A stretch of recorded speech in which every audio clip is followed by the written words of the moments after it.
Introducing the next level of 7th Seal codes. Okay, here we are in my home studio.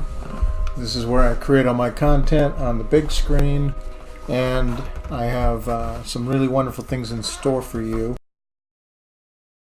There is indeed a hidden message or code in the English language, as we have seen, ever the more so.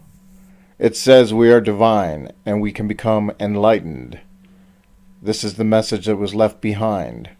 The way to this self-realization as a path to higher consciousness has been encoded in a variety of ways. The message is becoming ever the more so clear that we are in fact divine co-creators. The pathway to this enlightenment is not only in our language, but also the words that tell the story of the gospel in the sky. This is a covenant with the Creator. This is a promise that we will be given the ways and means to return to our fullest awareness and connection to Divine Source. A conscious knowing, the gnosis of unity with creation. This enlightened state confirms an all-knowing that we are all one at source as the originals. The 12 males and 12 females are the divine couples that created everything. We can remember which one we are and embody the wisdom and remembrance of this source knowledge. This transcendental state can be achieved by meditation, inducing a Zen state. However, superconsciousness is about the expansion of the mind. I've shown in previous videos that there are ancient scriptures that say the mind and intelligence are a major key to the fullest awakened state. I am demonstrating in a variety of ways that a roadmap does exist, a way to return to this God consciousness. A divine and masterful system has been shown to exist as we continue to peel the onion layers. I've been guided to remember key ingredients and have been peeling these layers away for decades now, as I have pulled the threads that have stood out as tabs of defined facets. A mathematical masterpiece has been revealed, one that orders the universe, which all creation abides by. A master cipher exists that conceals these tabs or points of collected knowledge that highlight the edges of the multifaceted gem of wisdom. Diagrams or mind maps have been created that guide us to the deepened state of awareness. These slides have the underlying intent to activate, as well as when you glean the wisdom, more awareness is granted. We are learning more and more that there are astro-mythological characters of the zodiac that outline a play, from scene to scene that highlights the path of ascension. The insights that are the moral of the story from chapter to chapter reveal the steps. The ancient depictions, charts, and images left behind by those that have grasped this divine narrative have told the story of our divine birthright and the formulas and sacred geometry of the metamechanics of the universe as the way to ascend. Here in this video are the next level codes that are essentially metacodes. These codes are 3 digits long, as we have seen, and present values that reveal more details about the whole system. These number sequences demonstrate a divine intelligence, an ordering according to a higher level of wisdom that interconnects all things. We've seen that 345 is built into the ratio and dimensions of the Great Pyramid. There are so many number wonders associated with the ancient monument. We will learn more as we proceed. When key phrases match these number sequences, it is so sublime and an indication of the pathways to the higher gateway. Again, we've learned that Pythagoras spent 22 years in Egypt going through the mystery schools. He then returned to set up in his own country a mystery school that taught many things, especially that numbers and frequencies create everything. This is the key in many ways, especially to understanding that we can create the reality around us. It's important to emphasize this. Again, the universe will communicate with you more and more as you have a deeper understanding of this meta system. Dr. Dee, the mentor of Sir Francis Bacon, was on a quest to discover the original divine source code. This Psychica Theologia, or ancient theology, is the doctrine that asserts that a single true theology exists, which threads through all religions, and which was anciently given by God to man. This is essentially the original angel language and the original codes that Uriel taught to Enoch, as we've seen in previous videos. This knowledge was the unadulterated or perfect spiritual path and formula that God created in order for us to ascend. Dr. Dee found parts of this pure path to the divine in several places and created a syncretic spiritual system called Enochian angel language. He used something like the seventh seal, a sigillum, and did invocations and scrying to communicate with the angels. He also studied the Kabbalah, Neoplatoism, which is a term used to designate a strand of Platonic philosophy that emerged in the 3rd century AD against the background of Hellenistic philosophy and religion, coupled with Gematria and Pythagorean philosophies. He believed he could manipulate reality by understanding frequency or the rays of the planets and stars, bend them to influence desired outcomes. In fact, he was a master at optics and essentially got in trouble and was called a magician when he was proving that optics created illusion. He created a image or vision that appeared to be a beetle with a man on its back flying up in the air. We have seen before in this material that he was the chief intelligence officer that was known by the signet 007 for Queen Elizabeth I. He was also a seer, mystic, and astrologer who also was creating telescopes to learn more about astronomy. It is little known that Queen Elizabeth was into alchemy, looking for the philosopher's stone as well. She was very learned and became very adept on the subject. Her and Dr. Dee wanted to turn lead into gold. Egypt was the original land of alchemy. The ancient name for Egypt was Alchemia, which means the chemistry. The mother of Egypt, Neith's son, is named Heka. Heka was born as a snake and then transformed into a man. He is shown holding 2 snakes. Heka is the being who personified divine alchemy. The name of the sacred staff is Heka. Heka is the god of magic and medicine in ancient Egypt and is also the personification of magic itself. He is probably the most important god in Egyptian mythology, but is often overlooked because his presence was so pervasive as to make him almost invisible to the Egyptologists of the 19th and 20th centuries. So it is no wonder that the church took an interest in controlling the information that came out of the Alexandrian library and the mystery schools. And here's evidence when we find that there was a great alchemist inside of the church. He was a man that may have obtained the title Master of Hidden Wisdom. Albertus Magus, from 1193 to about 1280, was a Catholic saint. He was a German Dominican friar and a Catholic bishop. The Catholic Church honors him as a doctor of the church. He created this cube on the left, the key to one's ultimate truth, and it is loaded with alchemical symbolism and occult information. It is most profound to come to understand that the cube is encoded with 666 on almost every side. We've come to understand that the mark of the beast is us, the carbon vehicle required to be here, 6 electrons, 6 neutrons, and 6 protons. So this Magus meaning magician, by the way, magic master, believed that stones had healing powers and values.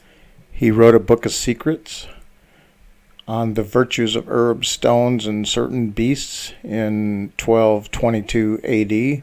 Albertus quotes Aristotle, "Form rather than substance determines inherent qualities."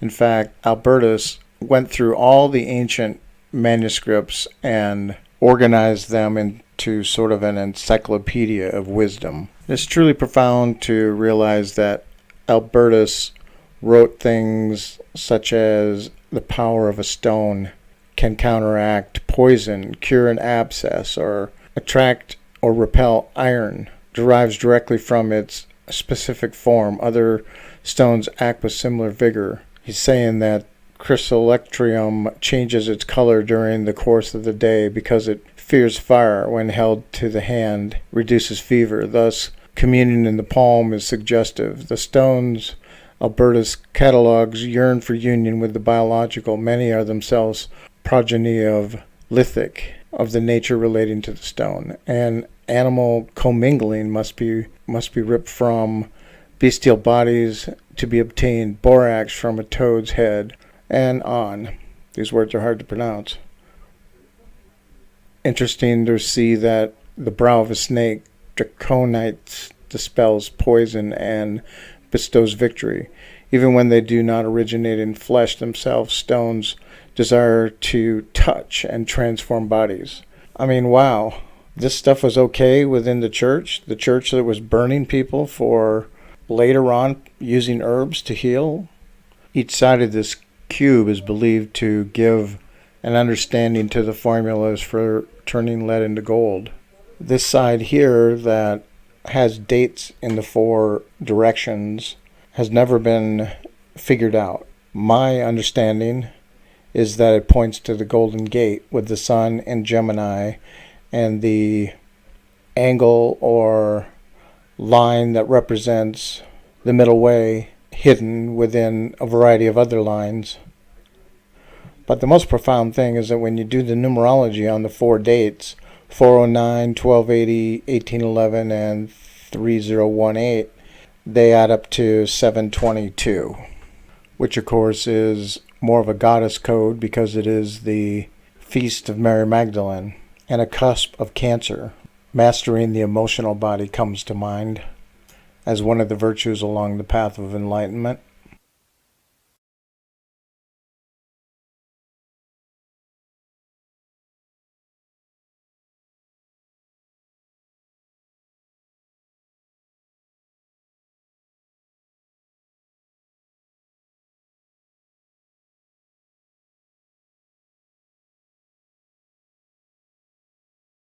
All right, a little more history. Then we'll get into some more magic numbers. This history is important because it's going to show you that indeed hidden wisdom was known. Sacred things were discovered. Magic, both white and black, existed. Why else would individuals create cryptography to hide their knowledge? Johannes Trithemius wrote the first book on cryptography, which was published in 1606, many years later when the printing press was able to disseminate information more widely. Trithemius was a German Benedictine abbot. He was a polymath and was active in the German Renaissance. He had considerable influence on the development of early modern occultism. His students included Henrik Cornelius Agrippa and Paracelsus. Trithemius wrote extensively as a historian. However, it was found that he embellished several fictional passages. His work as a historian was tainted forever after that. His efforts did not meet with praise, and his reputation as a magician did not further his acceptance. Increasing differences with the convent led to his resignation in 1506. Trithemius' most famous work, Steganographia, written in 1499, but not published till 1606, was placed on the index of Liborium Praetorium in 1609 and removed in the 1900s. This book is 3 volumes and appears to be about magic, specifically about using spirits to communicate over long distances. Since the publication of the decryption key to the first two volumes in 1606, they have been known to be actually concerned with cryptography and steganography. Steganography being the process or practice of concealing a file, message, or image within another message, image, or file. The word comes from Greek steganos, meaning covered, concealed, or protected. The advantage over cryptography is that the intended message does not attract attention to itself, therefore remaining secret.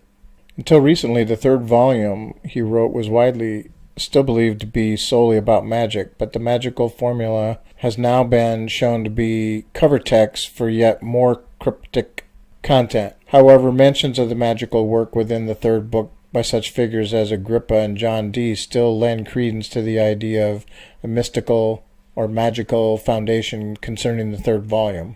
Additionally, while Trithemius's steganographic methods can be established to be free of the need for angelic astrological meditation, still left intact as an underlying theological motive for their contrivance. The preface to his book Polygraphia establishes the everyday practicability of cryptography was conceived by him as a secular consequence of the ability of a soul specially empowered by God to reach by magical means from earth to heaven. It is thought that Dr. Dee made use of Trithemian steganography to conceal his communications with Queen Elizabeth. So, as we've now seen, communication with the divine, angels, and extraterrestrials in the ancient past is a thing that was fairly well known and obviously concealed. Let's go further down the rabbit hole, shall we? I recently had the pleasure of meeting David Wilcock and having a deep conversation with him pertaining to a variety of things, as well as the presentation that he gave at Cosmic Awakening. In the presentation, he covered new material that had not been seen before, which he'll be presenting at Contact in the Desert. So I can't say too much about this because it's a little ahead of its time. However, the things that he was covering in many ways perfectly matched what I've been telling you about the sacred geometry of creation, the codes and formulas for manifesting, and the hidden wisdom of frequency and numbers. Here's a peek at some of his basic premises. These shapes are the building blocks of creation. He talks about the law of one, indicating that everything started with one vibration. And I certainly concur, and that the simple geometric shapes that unfold from our thoughts, which create more complex structures as we form ideas.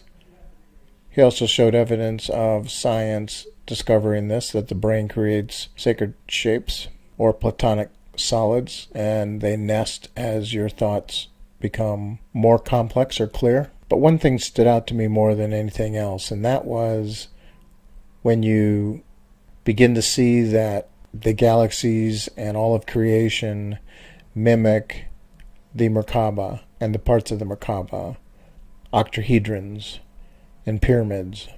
Things he was discovering indicated that there was a flow in this unfurling and an intelligent nesting, which followed a pattern, with all of creation following a specific pattern, lines and vertices. So with what you've learned so far, you should be able to begin to intuit where we're going with this. And perhaps intuition's not required because of what becomes ever the more so obvious.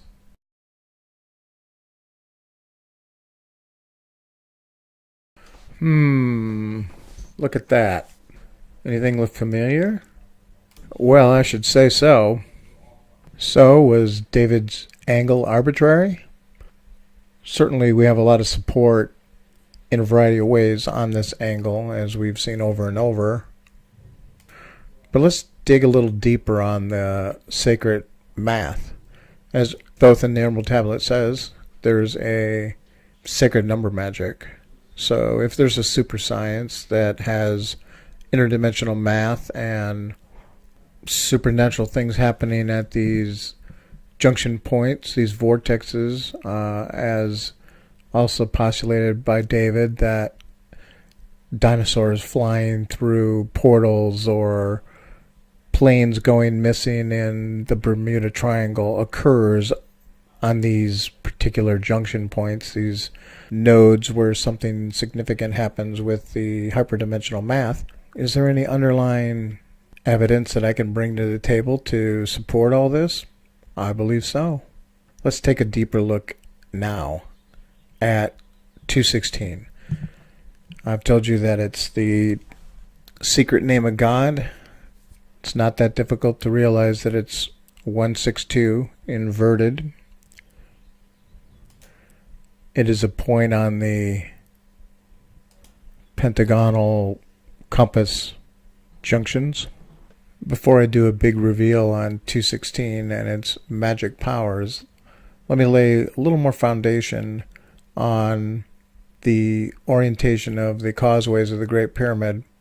20 years ago, I figured out that the Sphinx is looking at the rising of Sirius and the Sun, as well as Orion, at the seasonal demarcations of the equinoxes and solstices.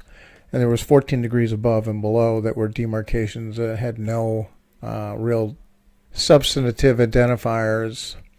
And I've emphasized over and over that I discovered that they point to 1122 and 522. In fact, the Great Pyramid's causeway is the same angle as you can see here,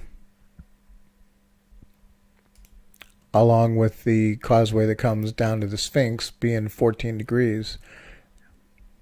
Knowing that this particular angle points to 522, if we put a calendar over the top of the Great Pyramid with the alignment and the causeway temple on the cusp of 522, the Silver Gate, we see some interesting things. In many ways, this matches a variety of things. One in particular is our little cube picture with the Sun in Gemini. Would it surprise you if I told you that 216 is also the location or region of the Silver Gate? When we align a zodiac calendar wheel and have 0 be at the top for north, it falls out perfectly. I really hope David gets a chance to watch these videos and understand that all this information is complementary that he's discovering and what I've been sharing for so long.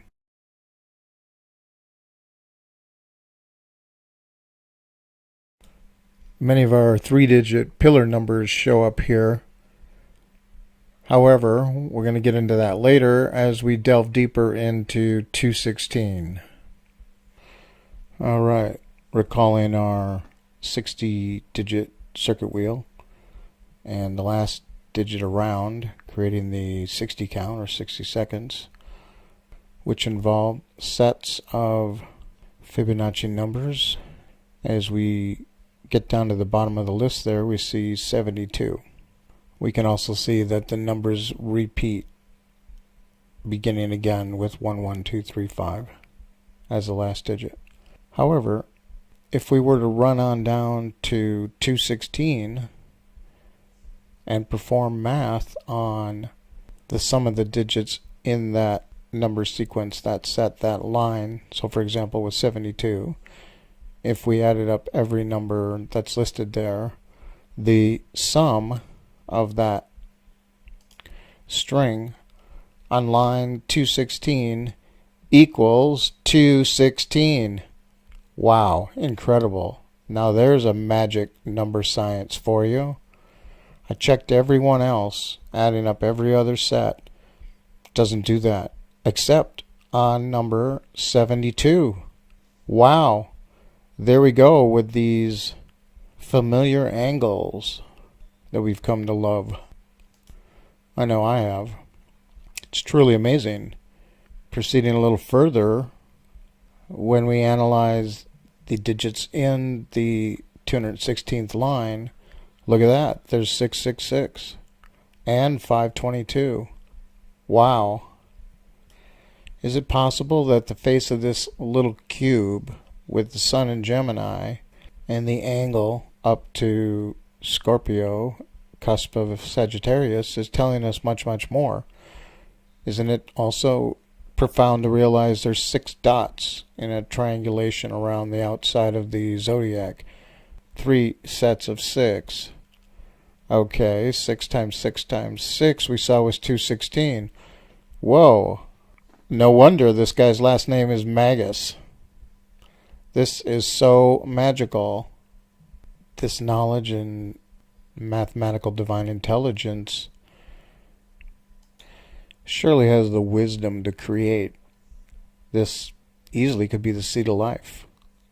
It's really profound when you begin to grasp that our number table that shows us the most powerful 3-digit sets that add up to 9 can wrap back in on this, because as you see, the 126 number set, when you add it with itself, it equals 378.